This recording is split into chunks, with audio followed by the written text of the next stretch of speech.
The man introduced himself as Daniel. He said he was going to visit his sick mother in another state. He spoke little, but every word made Mark nervous. First, Mark noticed the GPS was malfunctioning. Then the radio turned full blast, broadcasting only static.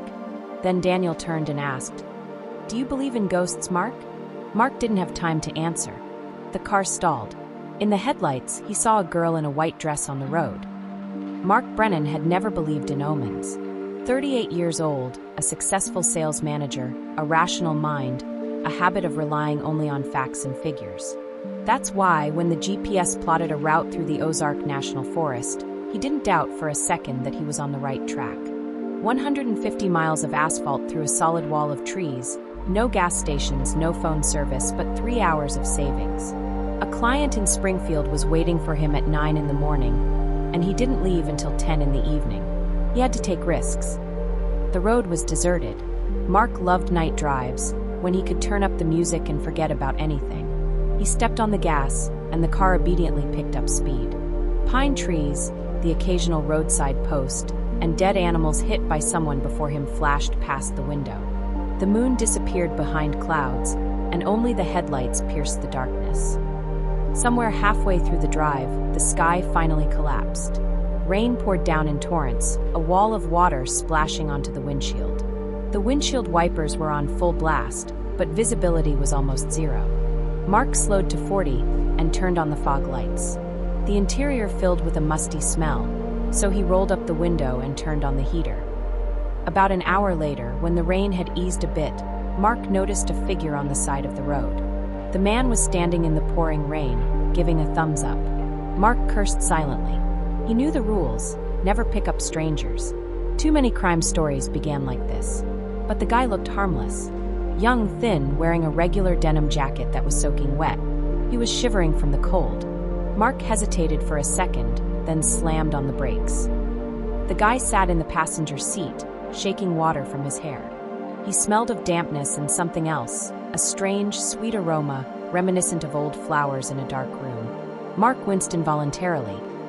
"Thanks," the guy said. His voice was quiet, even emotionless. "I'm Daniel.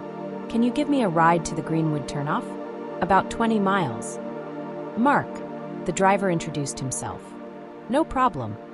They drove on. Daniel sat silently, looking out the windshield. Mark glanced at him sideways. About 25 years old, pale skin, dark circles under his eyes. Maybe a student, maybe just a loser. He doesn't look like a gangster. Mark decided to strike up a conversation to pass the time. "How far are you going?" he asked. "To see your mother. She's sick in Missouri." "Sorry. Nothing serious, I hope?" Daniel didn't answer. He simply shrugged and continued looking ahead. Mark felt a slight irritation. "Okay, if you don't want to talk, that's fine." He turned on the radio to fill the silence. An old country song began playing. 5 minutes later, the GPS navigator mounted on the dashboard began malfunctioning. The screen flickered, went dark, and then came back on, displaying a gibberish of lines and dots. Mark tapped it with his finger. No use. The GPS had completely shut off. "Damn," Mark cursed. "We can't get around here without a map. Every road is the same." "One road," Daniel said quietly. "Go straight ahead, don't turn anywhere." Mark obeyed. But a minute later, the radio, which he had turned up to medium volume, suddenly erupted in a cacophony of sound. White noise poured from the speakers, so loud it made his ears pop. Mark winced and pressed the off button. The radio didn't respond. He turned the volume down to 0, but the hissing continued, now quiet but distinct, like someone breathing into a microphone. "Strange," Mark muttered, glancing at the dashboard.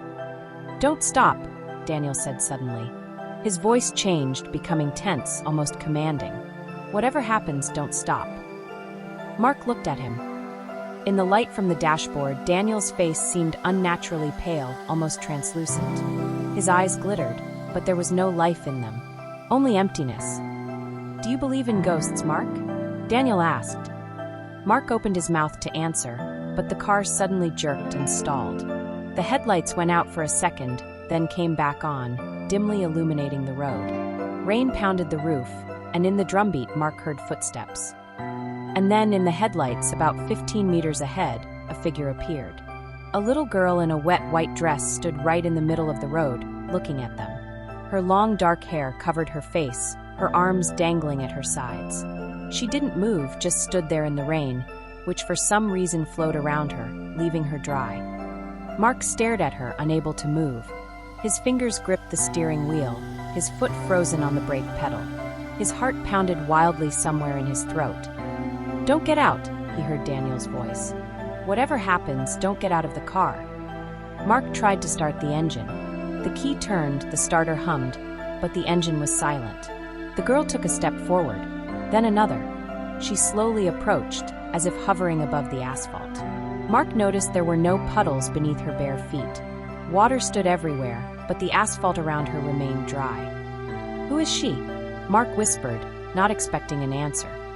Daniel remained silent. He looked at the girl with an expression Mark couldn't understand. Fear? Guilt? Longing? Daniel's eyes filled with something like tears. The girl approached the hood and stopped. Now Mark could see her face. It was pale, almost blue, her lips black, and her eyes were white, pupilless. She raised her hand and slowly ran her finger across the wet glass. Where his finger had passed, a black streak like soot remained. The streak formed a letter, then another. A name. Emily. "Mark," she said in a voice that sounded right inside her head, bypassing her ears. "Mark, come out to us." Mark closed his eyes and shook them. He opened them. The girl was gone. Only the black name on the glass reminded him of her existence. Suddenly, the engine started on its own. The headlights brightened. The radio began playing the same old country song, clear and uninterrupted. Mark stepped on the gas, and the car shot forward, leaving that damned stretch of road behind. He didn't look at his fellow passenger, didn't think about anything, just drove into the darkness until the rain stopped and the sky in the east began to brighten. When Mark finally caught his breath, he glanced sideways at Daniel. He was still sitting motionless, staring straight ahead. Mark slowed down and stopped the car, right on the side of the road. "What was that?" he asked, trying to keep his voice even. Daniel turned to him. There was no longer any emptiness in his eyes, only weariness and pain. "You don't want to know," he replied. "I do. You asked me if I believed in ghosts. Now I know the answer. But who is she?" Daniel was silent for a long moment. A minute, too. Then he said quietly, almost in a whisper, 10 years ago, a girl was hit on this road. Her name was Emily White. She was 9 years old. She was walking home from school, cutting through the woods to avoid the highway. The driver didn't see her in the dark. It was raining then, just like today. He hit her and drove away. He didn't stop, didn't call an ambulance. He just drove away. Mark listened, feeling a chill run down his spine. "She didn't die right away," Daniel continued. "She crawled along the road, trying to get to a place where she could get help. But there was no help. No one stopped. No one." "How do you know all this?" Mark asked. Daniel looked him straight in the eyes.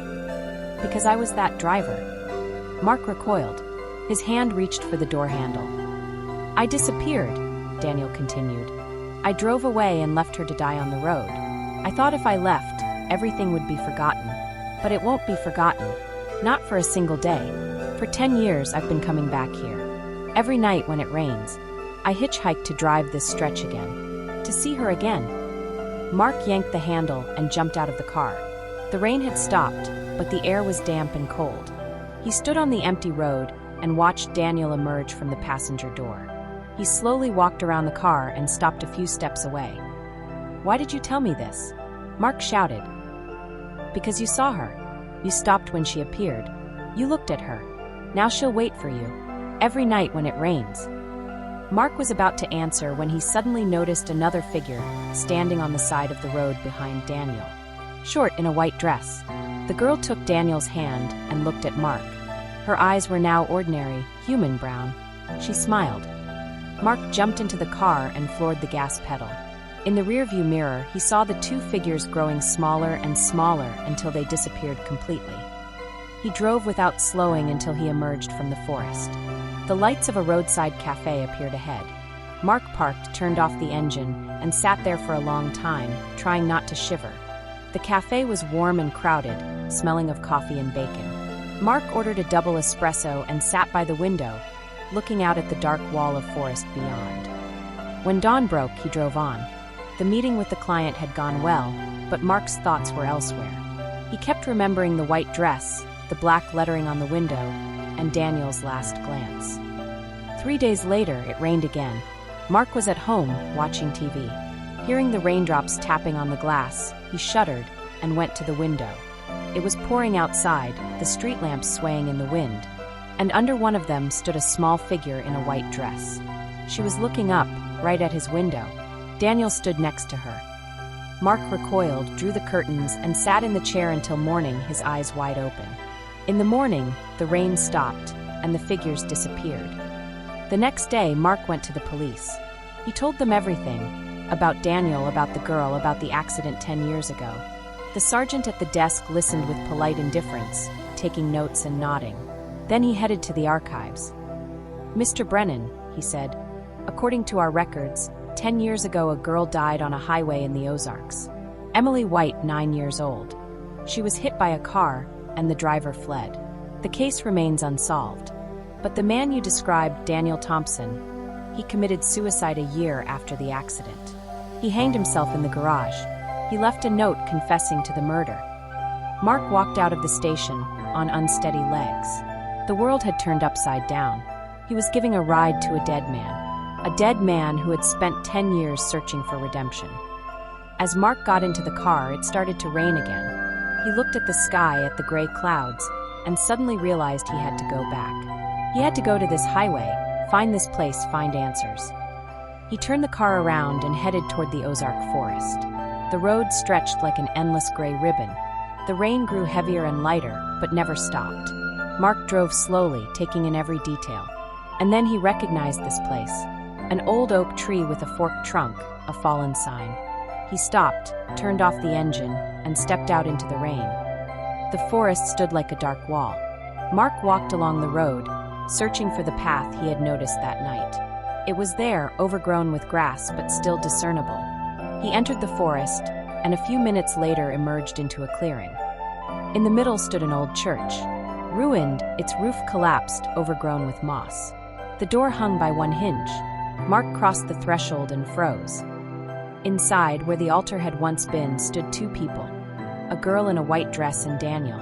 They held hands and looked at Mark. The girl had ordinary brown eyes. There was no malice in their gaze, only sadness. "You came," Daniel said. "I knew you would come." Mark couldn't speak. "For 10 years I waited for this day," Daniel continued. "For 10 years I returned here every night when it rained. I sought forgiveness. Not from God, not from people. From her." The girl nodded. Her voice echoed in Mark's head. "I waited for him to return. I didn't want revenge. I wanted him to confess, to stop running." Daniel knelt in the dust and dirt. Tears streamed down his cheeks. "Forgive me, Emily. I was a coward." The girl approached and placed her hand on his head. Her fingers glowed faintly. "I forgive you. You've suffered enough. Now you're free." Daniel raised his head. His face had changed. It became alive, tired but alive. He smiled and looked at Mark. "Thanks for giving me a ride. You have no idea how important that is." He stood up, took the girl's hand, and they headed for the exit. Emily turned around at the threshold. "Forgive yourself, too, for everything that keeps you awake at night. Otherwise, we'll meet again." Mark stood alone, listening to the raindrops pattering on the roof. Then he went out and returned to the car. The rain had stopped, and the sun peeked out from behind the clouds. He never saw the girl in white again. 5 years passed. Mark got married and had a daughter. He named her Emily. And every year for her birthday, he took his family on a short trip. But he always avoided that road. Not out of fear, but out of respect. For those who had found peace.